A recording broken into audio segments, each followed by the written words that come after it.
Hey Sagittarius, it's Lulu here, jumping in to do your reading. So this is just like a mini guidance reading, just to support you guys with any healing you might be going through over the full moon, Cancer energy, and also the Chiron energy that we're going to be feeling more as well. So let's just see. Wow, you got the Three of Cups.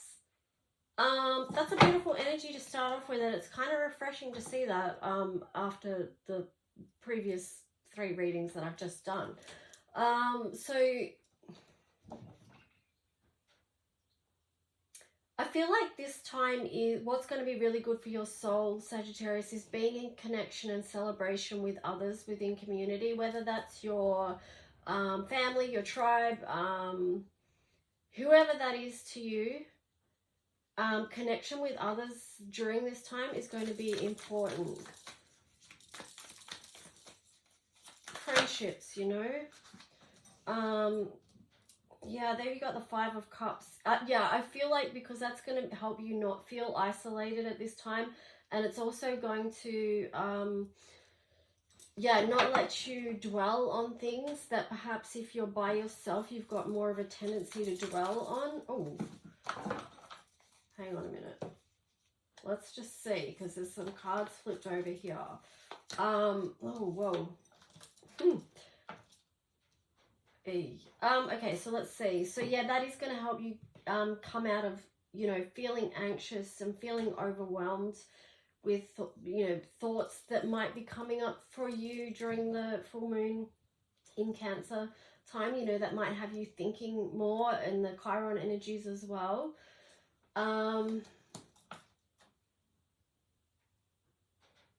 Yeah, I mean, it feels like it's been definitely stirring up something. It's all part of the process of transformation, isn't it? Like all these things that we're going through. We're always being transformed, refined, things stirred up within. Here you got the Ten of Pentacles in reverse, and then the Two of Swords was also in reverse. So let's just take a look at this for a second.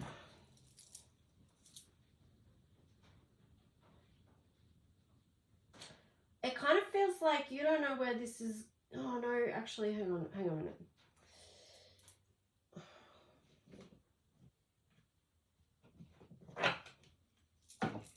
Let me just get some clarifiers for this and one here.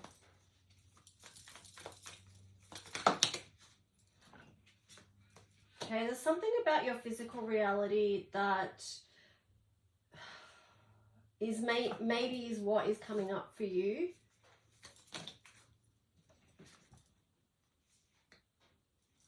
Yeah, then you got the Hermit that was on the side, and also the Journey, the Fool. So yeah, that is the journey, and like how you're going to be journeying forward.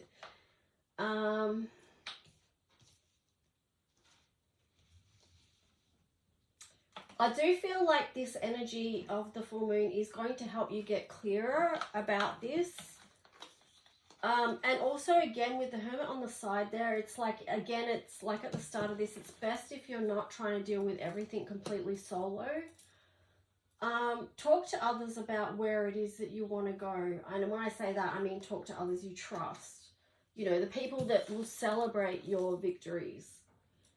The people that around you that, you know, have your best interest at heart and they want to see you succeed in life. They're the kind of people you want to be surrounding yourself with now, Sagittarius, especially as we move forward into 2024. That's going to be really important. Because you need that type of people to support your manifestations of your physical reality. Because you know how if you have people around you that don't really... They're like fake friends or fair weather friends. They're kind of there pretending to be something that they're actually not. Like pretending that they're friends, but they're actually not. And if you share your dreams and your visions with them, they cast shadows onto that with doubt. Whether they say it, whether they verbalize it to you, or they just think it, or they speak to someone else about it and talk down about it, or whatever it is, they like plant a seed of doubt in what it is that you're wanting to grow. So yeah, that can impact your physical manifestations, and I feel that that's particularly relevant to the full moon in Cancer energy. So just be mindful of that, okay?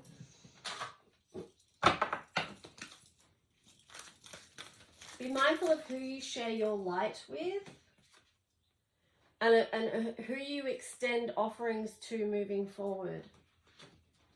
Check your circle is the words I'm getting with that. Because you deserve to have good people in your circle, okay? All right, you've got yin here. That's beautiful, soft, nurturing energy, and a number 2, which feels perfect for the Cancer full moon energy, because here you've got the moon, it's number 2. So it's very nurturing. Look at those two colors together. Very harmonized, very beautiful. Deeply feeling, deeply loving. So bring that energy in for yourself over this time, Sagittarius. Yeah, I love how it says time for a nap. And that also reduces to 6, which is Venus, which is love energy. So time for a nap. Look at the little deer fox there as well.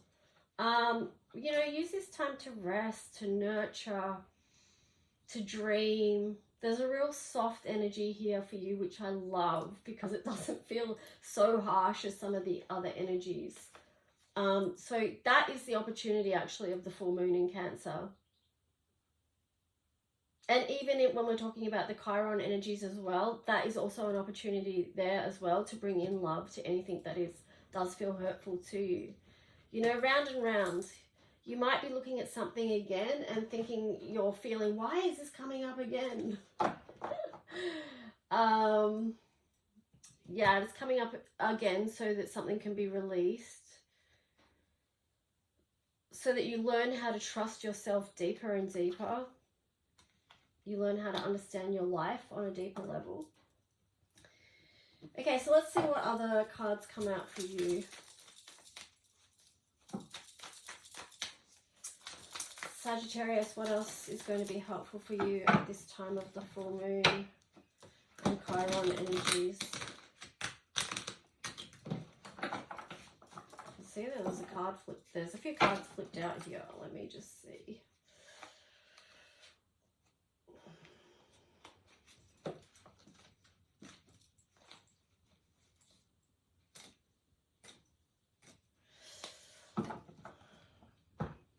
Alright. Should we take them or throw them back in? Let's just see.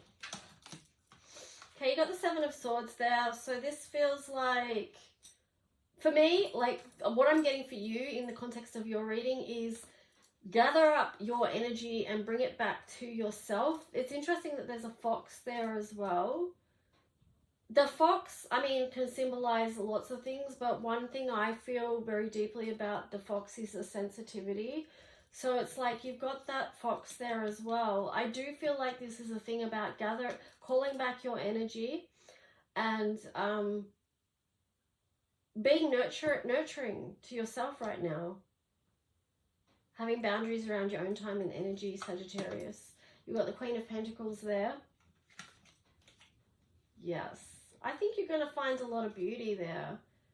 And maybe that's partly what you'll be reflecting on with this round and round card is like how much beauty is actually in your life right now. And what also do you want to manifest moving forward? Because there you've got the Knight of Cups. What beautiful things are you going to be moving forward with? And there you've got the King of Wands. So yeah, it is like you do have this vision of beautiful emotional well-being and a passionate energy for the time ahead, you know, in the next year. But here you've got the Wheel of Fortune in reverse. So I guess with that, I'm getting, you know, it's to do with divine timing as well of when these things are going to actually manifest. And here you've got Cosmic Womb, the Divine Feminine. That ties in beautifully with what I just said, because it's like, you know, with divine timing, things are in the womb as such, or in the place of the void, where all creation is happening. So even though sometimes it feels like we're not seeing or feeling what it is that we want, we know that it is coming. And here we've got the vanishing mirror, ego sublimation. I want to actually maybe read that one because that came out in another reading as well. Where's the book for this? So number 58. Let's see, my beautiful Sagittarius, what this says for you. Vanishing mirror, ego sublimation.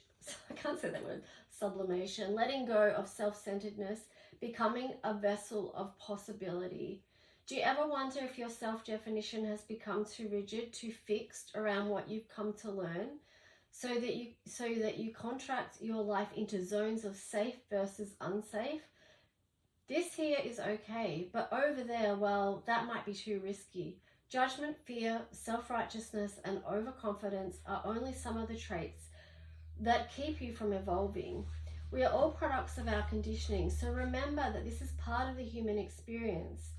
Yet, you are not meant to remain static, seeking only what you expect. Even if it appears ambitious, it is still too narrow. You go nowhere when you hesitate to move out of your comfort zone. When you focus too much on yourself, this way you become a servant of the ego. It edges God out, removing the magic of possibility. Imagine looking into a mirror and seeing only what you are now. If you can let your self-definition soften, so that's this energy here, the softening, moving beyond the veil to your potential. A magical emptiness exists where all things are possible. So that's in the cosmic womb. And this one as well, this time for a nap. These two together, actually these three together are reminding me of that, of what they're saying here. Look again, who could you be? What would you see reflected if you allowed yourself to be other than how you define yourself now?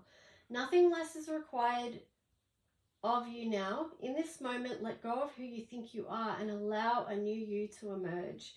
You will recognize yourself as what you are, a partner in co-creation, in service to the divine.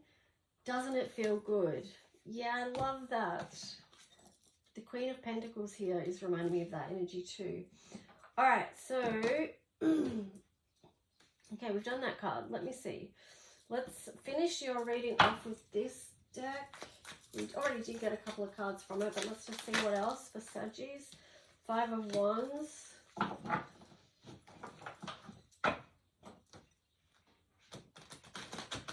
Getting with the 5 of Wands for you, it's okay for you to have your own dreams and for you to reach for them. You're very giving and community minded, but it's okay for you to focus some time and energy on your passion and fire as well and bringing that to life. Not to say that you have to trample on anyone else, of course, because you've got the Tower there in reverse. It feels like it's more just like you know how to reach for the light and follow your own passion and desire without having to trample on anyone else's dreams, without having to shatter anyone else's world. I mean, unless, of course, you're working in the shadow aspects, and then in which case you might work in that energy. But I guess I like to see the light side. I prefer to see the light in people and that people are operating from that good space. But I think that's also a reminder here as well, what I said back here with the Hermit, and you know, being careful who's in your circle, who you're sharing your light with, who you're extending offerings to, because the sad matter of the fact is not everyone is operating from their light side. That some are working from the shadow self, and they really don't care who they hurt or who they trample over to get what they want. So I feel like, yeah, that's just being careful around who is in your circle. Again, it's back to that little warning as such, or just something to be aware of. Now here you've got the Page of Cups, the Knight of Wands sideways, and then the Lovers in reverse. That's interesting. Anything else for this? It's like, I feel like it does come back to the divine timing again, you know, because you had that Wheel of Fortune in reverse. You had higher archetypes than these two in the upright before. So I feel like it's just, you know, because you had the Knight of, so you got the Page of Cups there, then you got the Knight of Cups, you got the Knight of Wands, and then you've got the King of Wands. So although there is, you know, this more adult aspect of yourself that is very sure about what you want and where it's going, the younger version of yourself can sometimes want that to manifest more quickly, and it's just not time yet. Okay, that's what I'm getting with that. So that, you know, you've got to wait for it to be in the right alignment. Anything else for Sagittarius before we wrap up this reading? Okay, so let's just see what this little story says to wrap up your reading with love, Sagittarius. Just remember divine timing. You've got a lot of beautiful energy here to work with, and focus on yourself over this time. You got the Ace of Swords. Yeah, just, I'm getting the words declare a beautiful vision for yourself. Yeah, and then you've got the King of Cups. Wow, that's perfect. I love these together. And then the Four of Wands. Wow, okay, cool. Yeah, King of Cups, the Four of Wands, this beautiful foundation that is going to be, you're in process of establishing and dreaming in and manifesting. You've planted those seeds, you're watering them. You know it's about divine timing for these things to come in. You've got the King of Wands, you've got the determination, the fire, the strength to move forward. You're moving out of an energy of waiting for what it is that you want to show up with the Three of Wands here in the World in reverse. It's like, you know, it's more of like moving into trust, okay? You're not waiting, you know it's there, it's on a particular timeline. It's just you resonating with that particular timeline that you want to be in. All right, Sag, that's your reading. I hope it was helpful in some way. Do take good care. Like and subscribe if you do like this video or this content. Feel free to leave a comment, and yeah, take good care. Bye.